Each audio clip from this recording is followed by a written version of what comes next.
Chers amis, bienvenue dans cette nouvelle catéchèse du Padre Blog. Nous poursuivons notre parcours à travers le credo de notre foi chrétienne et aujourd'hui nous nous intéressons à la passion du Christ, à sa crucifixion et à sa mort sur la croix. Ces événements historiques qui se sont déroulés il y a maintenant 2000 ans sont au centre de notre foi chrétienne. Oui, si le Christ est un jour ressuscité et par là nous a ouvert les portes du paradis, c'est bien qu'auparavant, il a été crucifié et qu'il est mort. Oui, en mourant, le Christ a accompli le salut de tous les hommes une fois pour toutes. C'est ce qu'affirme la lettre aux Hébreux. Nous allons donc parcourir en 3 étapes ces derniers instants de la vie du Christ sur terre. Nous verrons dans un premier temps ce qui s'est passé juste avant la crucifixion et donc ce qui a préparé cette crucifixion. Nous verrons dans un deuxième temps comment le Christ a souffert, quelles ont été les étapes de sa passion et de sa crucifixion. Et enfin, dans un troisième temps, nous nous poserons la question assez délicate suivante. Pourquoi le Christ a-t-il souffert? Pourquoi est-il mort? Était-il nécessaire qu'il meure?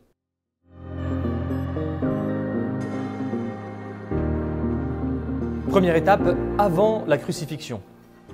Comment des hommes en sont venus, il y a 2000 ans, à vouloir crucifier Jésus? Eh bien, dès le début de sa vie, Jésus a rencontré des problèmes, des oppositions avec les pharisiens et avec les hérodiens. Certains de ses actes ont choqué. Lorsqu'il expulsait des démons, lorsqu'il pardonnait les péchés, lorsqu'il guérissait le jour du sabbat, lorsqu'il donnait des interprétations audacieuses de certains préceptes de pureté de la loi juive, sa familiarité trop grande avec les publicains et les pécheurs. Bref, certains ont cru qu'il était possédé, certains miracles qu'il accomplissait dérangeaient. Très vite, on porte contre Jésus, et on le voit à travers l'Évangile, des accusations de blasphème et d'être un faux prophète.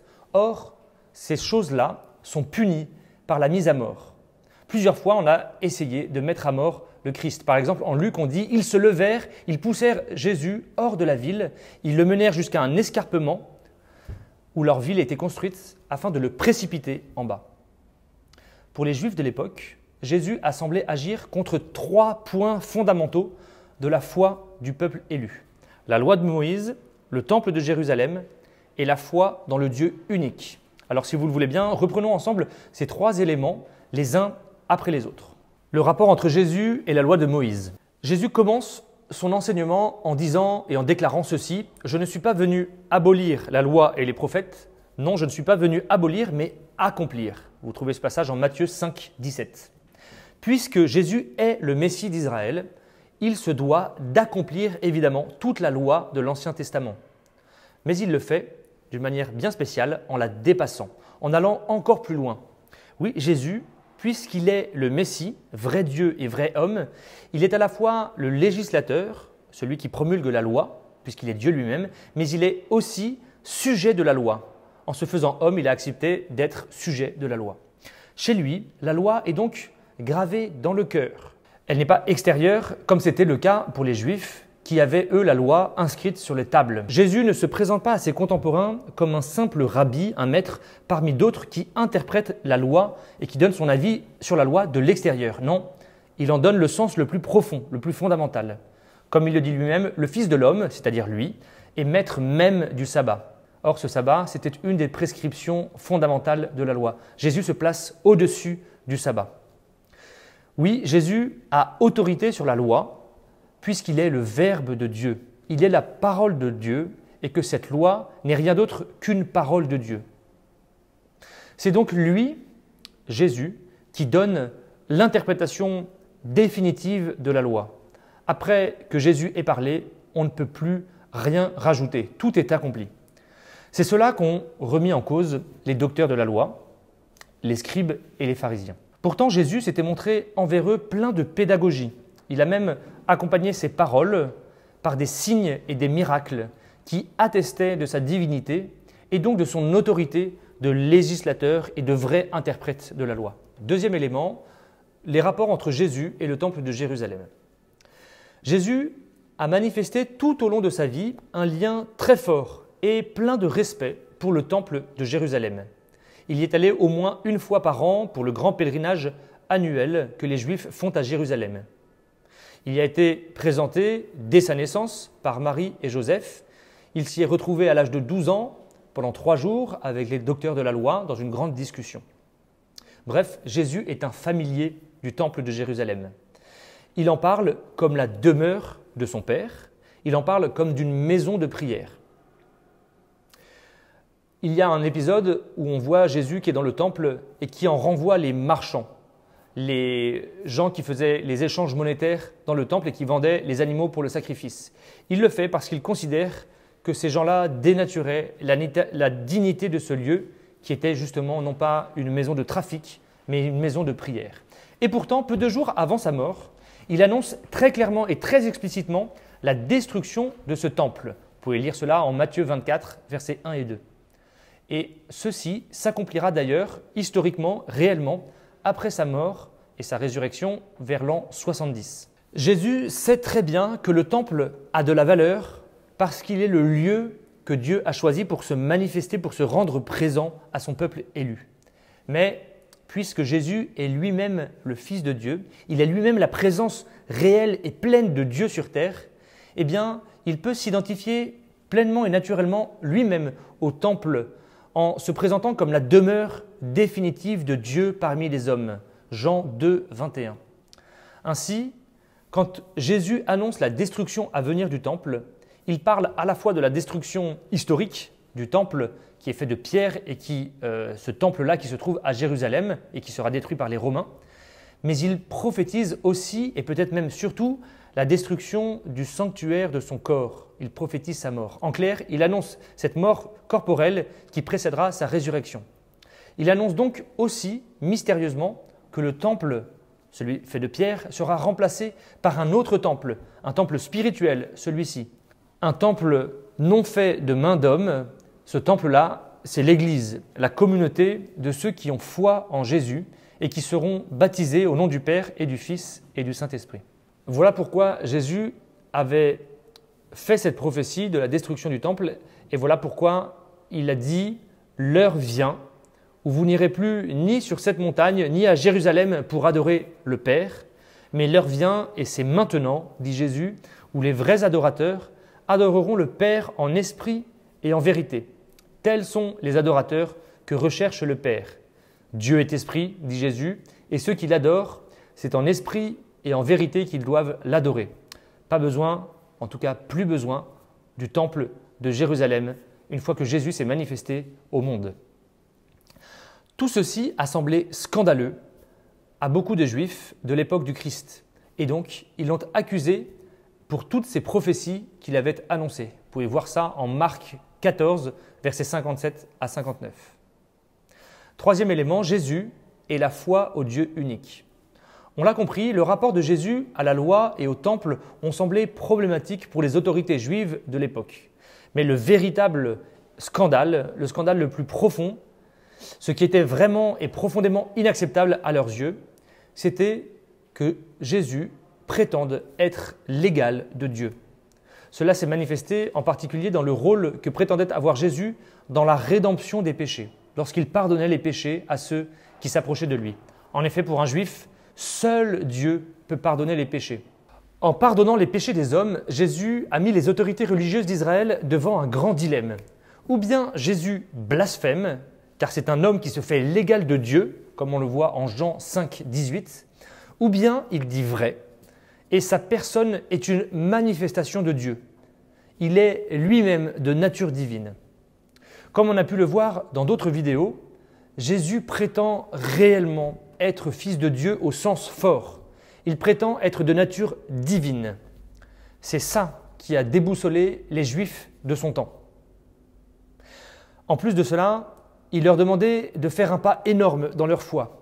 Il a clairement demandé aux religieux juifs de Jérusalem de croire dans sa personne, de croire en sa divinité. Il l'a fait en appuyant certes sa demande avec des signes miraculeux. On le voit par exemple en Jean 10, versets 36 à 38. Mais c'était une vraie conversion religieuse qu'il demandait aux Juifs, un acte de foi que les Juifs de l'époque qui décidaient de le suivre devaient sans doute vivre comme une part de mort à eux-mêmes, une part de reniement de leur héritage. Jésus parle d'une nouvelle naissance d'en haut pour celui qui croit en lui, comme il le dit en Jean 3, 7. Une nouvelle naissance à vivre, une ouverture renouvelée à la grâce de Dieu. Cette exigence demandée par Jésus ira jusqu'à ce qu'il dise « Celui qui n'est pas avec moi est contre moi ». Voilà la racine de la condamnation à mort de Jésus par le tribunal juif.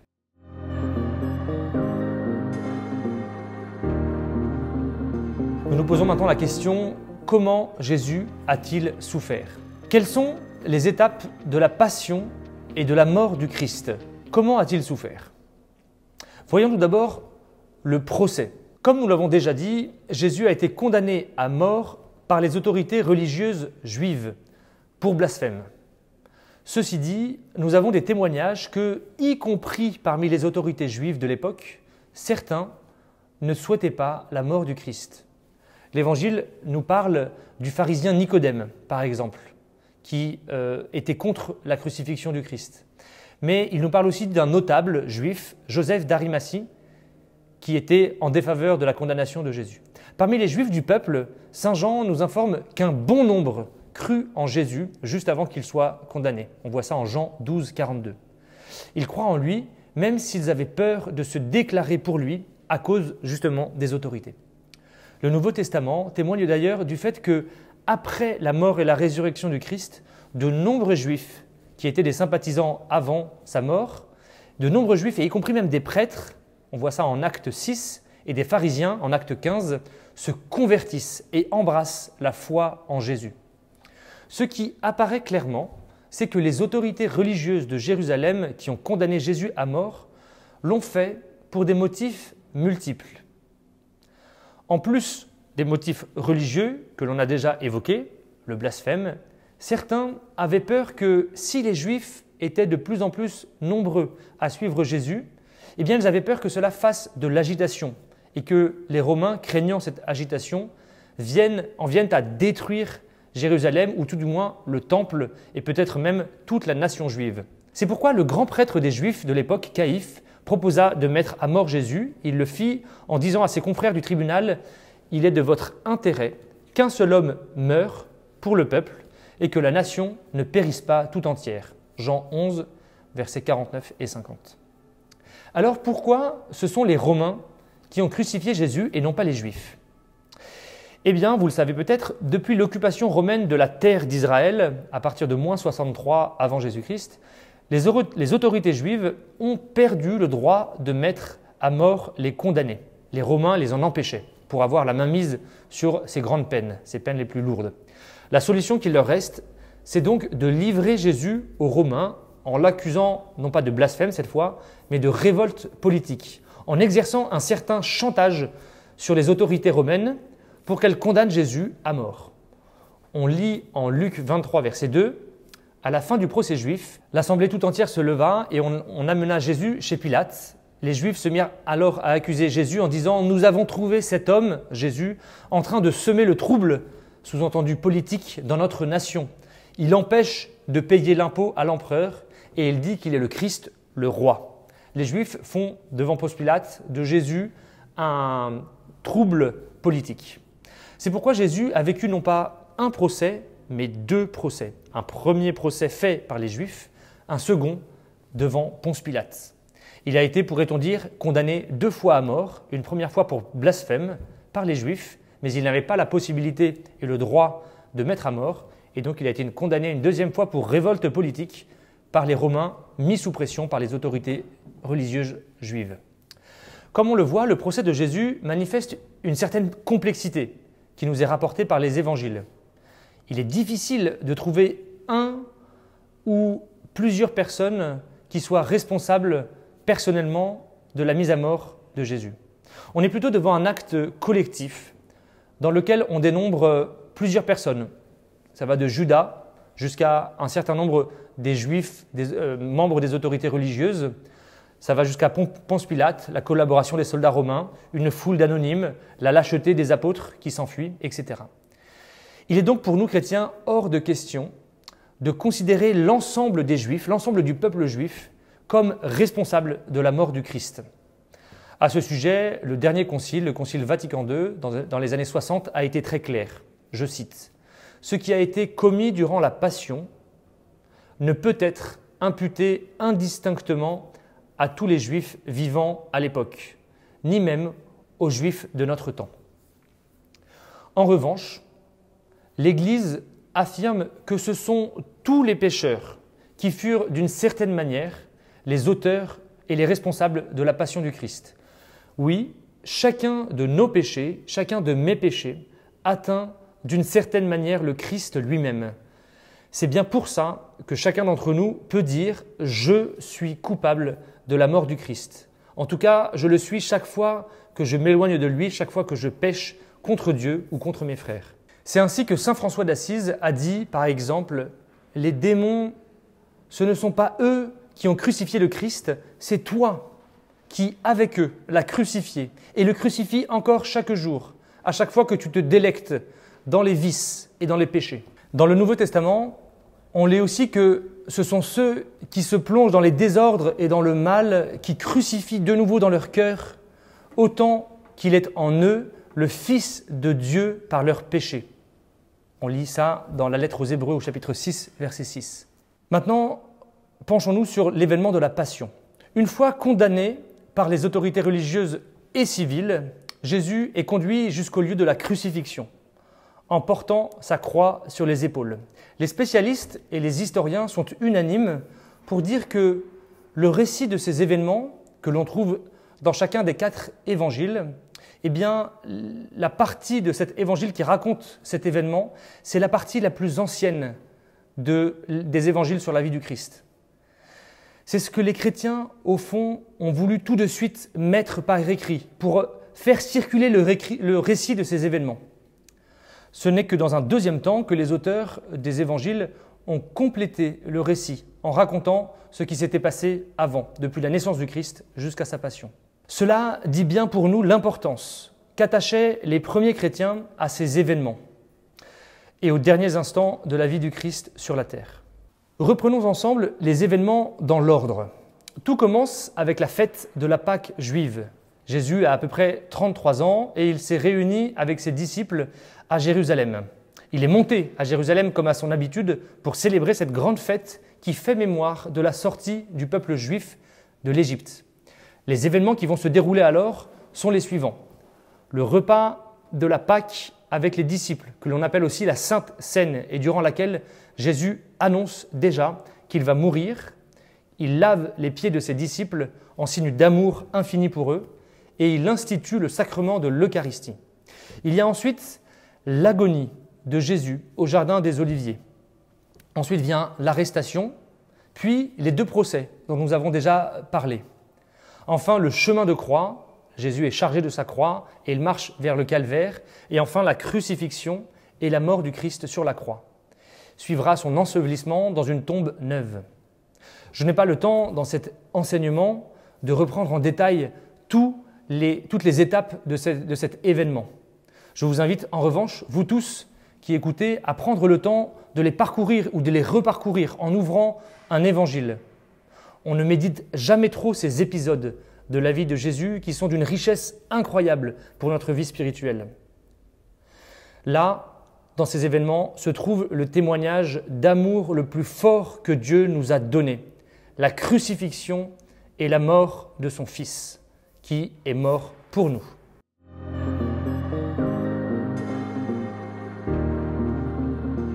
Troisième étape de notre parcours, posons-nous la question importante, pourquoi Jésus a-t-il souffert ? Pourquoi Jésus a-t-il souffert sur la croix ? La mort violente de Jésus n'a pas été le fruit du hasard. Ça n'est pas le fruit d'un concours de circonstances malheureux qui aurait desservi Jésus. La mort du Christ sur la croix, elle appartient au mystère du dessein de Dieu qui veut nous sauver par amour, par pur amour. Dieu a permis toute cette violence, toute cette cruauté, issue, c'est vrai, de l'aveuglement des hommes. Il l'a permis en vue d'accomplir son dessein de salut pour chacun d'entre nous. Une question peut nous traverser légitimement l'esprit. Pourquoi Jésus est-il mort ? Était-il nécessaire qu'il souffre pour que je sois sauvé ? Prenons le temps, dans cette troisième partie, de répondre à ces questions un peu difficiles. D'abord, première raison et premier élément, les Écritures annonçaient la mort du Christ. Comme le dira Jésus après sa résurrection aux disciples d'Emmaüs, il dit ceci, « Comme votre cœur est lent à croire tout ce que les prophètes ont dit, ne fallait-il pas, dit Jésus, que le Christ souffrit cela pour entrer dans sa gloire ?» Luc chapitre 24. Par ces mots, le Christ indique clairement à ses disciples qu'en mourant sur la croix, il accomplissait ce que l'Ancien Testament annonçait déjà. En effet, on trouve de nombreux passages dans l'Ancien Testament qui annoncent d'une manière plus ou moins voilée, c'est vrai, les événements de la fin de la vie du Christ. La prophétie la plus marquante à cet égard est celle qui se trouve dans le chapitre 53 du livre d'Isaïe. Il y est question d'un mystérieux serviteur souffrant qui sera mis à mort, alors qu'il est innocent, en vue de la rédemption universelle, c'est-à-dire en vue du rachat de tous les hommes de l'esclavage du péché. Saint Paul dira que le Christ est mort pour nos péchés selon les Écritures. De même, le psaume 21 annonce que le Messie aura les mains et les pieds percés. Ou encore dans le livre de Zacharie, l'auteur parle prophétiquement du Messie en disant « Ils regarderont vers moi, le Messie, celui qu'ils ont transpercé. » Deuxième élément pour approfondir la question que nous nous sommes posée, toute la vie du Christ est une offrande. Oui, pour bien comprendre le sens de la mort du Christ sur la croix, il faut la resituer dans l'ensemble de l'œuvre et de la vie du Christ. Car oui, toute sa vie est une offrande d'amour obéissante à la volonté du Père. Comme le dit Saint Jean, le Fils de Dieu est descendu du ciel non pas pour faire sa volonté, mais celle de son Père qui l'a envoyé. On peut dire que dès les premiers instants de sa vie sur terre, le Fils de Dieu se met au service de notre salut en obéissant à la volonté de son Père. Il dit par exemple, Jésus, « Ma nourriture est de faire la volonté de celui qui m'a envoyé et de mener son œuvre à bonne fin. » Le sacrifice final de Jésus n'est en fait que l'expression d'une vie complètement donnée par amour pour son Père et pour nous, les hommes. Il dit par exemple, « Le Père m'aime parce que je donne ma vie. » On se souvient aussi que dans les débuts de son ministère public, Jean-Baptiste avait dit à Jésus « Voici l'agneau de Dieu qui enlève les péchés du monde. » On le voit bien, toute la vie du Christ, depuis son commencement jusqu'à son terme sur la croix, exprime sa mission, servir et donner sa vie en rançon pour la multitude. Pour bien nous faire comprendre à quoi sert sa mort sur la croix, et en quoi est-ce qu'elle est l'expression totale et parfaite de son amour pour nous, Jésus, lors de son dernier repas, a utilisé des mots très clairs. La veille de sa passion, alors qu'il était encore libre de faire demi-tour, Jésus, pendant son dernier repas, dit ceci. « Ceci est mon corps donné pour vous. Ceci est mon sang, c'est le sang de l'Alliance qui va être répandu pour une multitude en rémission des péchés. » On le voit bien, Jésus anticipe dans ce dernier repas ce qu'il va vivre quelques heures plus tard sur la croix. En prononçant ces paroles, il institue ce qui sera le mémorial de son sacrifice. Jésus invite les apôtres à perpétuer ce repas qui célèbre et rend présent encore aujourd'hui son sacrifice rédempteur. Troisième élément, sur la croix, Jésus nous donne un témoignage de son amour infini, il nous aime jusqu'au bout. Le Concile de Trente, au XVIe siècle, a enseigné la chose suivante. Par sa sainte passion sur le bois de la croix, le Christ nous a mérité la justification. Pour bien comprendre cela, il faut comprendre ce qu'est la justification. Dans le langage biblique, cela veut dire tout simplement le fait d'être rendu juste. Le point de départ, avant d'être rendu juste, c'est donc le constat que l'homme est injuste, qu'il est pécheur, qu'il vit loin de Dieu et loin de ses frères à cause du mal qu'il commet, à cause de ses péchés. Alors, comment le Christ nous a-t-il justifiés? Comment nous a-t-il rendus justes? Eh bien, le juste, c'est celui qui accomplit la volonté de Dieu pleinement. Le Christ, c'est lui le vrai juste, le seul juste, qui ne méritait donc pas ni la souffrance ni la mort. Par choix, c'est-à-dire volontairement, il a choisi de nous aimer jusqu'à la fin. En mourant pour nous sur la croix, non seulement il nous donne la preuve suprême de son amour infini pour chacun d'entre nous, mais pourrait-on dire, il nous entraîne avec lui vers le Père. On peut dire d'une certaine manière que le Christ est mort à notre place sur la croix. C'est nous, par notre désobéissance à la volonté de Dieu, qui méritions ce que lui a subi. Il l'a subi volontairement pour nous rendre justes. Puisque le Christ est un homme, il peut souffrir comme nous. Et d'une certaine manière, il est mort en notre nom. Puisque le Christ est Dieu, il est plus fort que la mort, et donc il nous entraîne avec lui vers le Père. Mais ça, c'est la suite de l'histoire, c'est l'étape de la résurrection et de l'ascension du Christ au ciel, dont nous traiterons dans une prochaine vidéo. Enfin, posons-nous la question suivante, un peu difficile.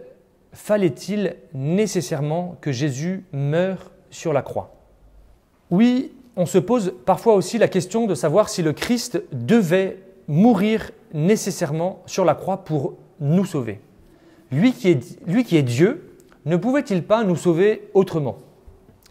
Eh bien, voyez, à cette question, il n'y a pas de réponse tranchée et définitive. La mort du Christ sur la croix est d'abord un mystère qui nous dépasse. C'est Dieu qui a choisi et qui a mis en œuvre son plan de salut pour nous de la manière que lui voulait, que lui considérait sans doute la meilleure. Ceci dit, pour éclairer cette question, la tradition de l'Église et les théologiens qui nous ont précédés ont développé deux grandes idées qui nous aident un peu à avancer à travers ce mystère. Il y a d'abord cette formule que je vous livre. C'est une formule très ancienne et très célèbre aussi dans les premiers temps de l'Église qui dit ceci: « Ce que le Christ n'a pas assumé, il ne l'a pas sauvé non plus. » Qu'est-ce que cela veut dire? La méthode choisie par le Christ pour sauver l'humanité, c'est de se faire lui-même homme. C'est d'assumer dans sa propre personne, dans ce qu'il est profondément, ce que chaque être humain vit sur terre. Il n'a pas vécu simplement avec une apparence d'homme, mais il s'est fait lui-même chair, c'est-à-dire homme, dans toutes les dimensions de l'humanité. Or, l'expérience de la souffrance et de la mort, nous le savons que trop bien, malheureusement fait partie de notre expérience humaine. Si Jésus n'avait pas vécu cette expérience terrestre douloureuse, il ne se serait pas fait complètement l'un de nous. Le Christ, en voulant sauver toute l'humanité, a choisi de vivre ce que vit chaque homme et de le vivre à fond, y compris la dimension tragique de la souffrance, du désespoir et de la mort. Comme le dit la lettre aux Hébreux, il s'est fait semblable à nous en toutes choses, excepté le péché. La formule qui dit « ce que le Christ n'a pas assumé, il ne l'a pas sauvé non plus » signifie donc que pour nous sauver de la souffrance et de la mort, il fallait que le Christ assume dans sa propre personne la mort et la souffrance. La deuxième grande idée que nous ont léguée les théologiens qui nous précèdent est la suivante. On ne peut pas dire à proprement parler qu'il était nécessaire que Jésus souffrit sur la croix, car, disent-ils, il n'y a en Dieu jamais de nécessité, car Dieu est toujours libre. En revanche, on peut dire qu'il convenait que Jésus souffrit et mourut sur la croix. On remplace donc l'idée de nécessité, qui ne convient pas pour Dieu, par l'idée de convenance. En disant cela, oui, on dit que Dieu aurait pu, parce qu'il est tout-puissant, nous sauver d'une autre manière. Toutefois, le fait qu'il ait choisi de nous sauver de cette manière-là convenait de manière éminente au salut qu'il voulait nous offrir. Dieu ne s'est pas trompé en choisissant cette méthode, car tout en nous donnant le salut, cette méthode exprime aussi l'infini amour et l'infinie tendresse que Dieu a pour chacun d'entre nous, au point, oui, de donner sa vie pour nous qui l'aiment infiniment. Chers amis, nous arrivons au terme de cet enseignement. Jésus nous a sauvés par sa mort, bien sûr, mais sa mort n'aurait aucun sens si elle n'était pas suivie par une résurrection qui témoigne de manière incroyable que la vie de Dieu est bien plus forte que la mort, que la victoire de Dieu emporte tout sur son passage.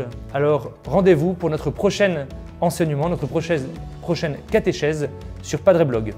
À très bientôt.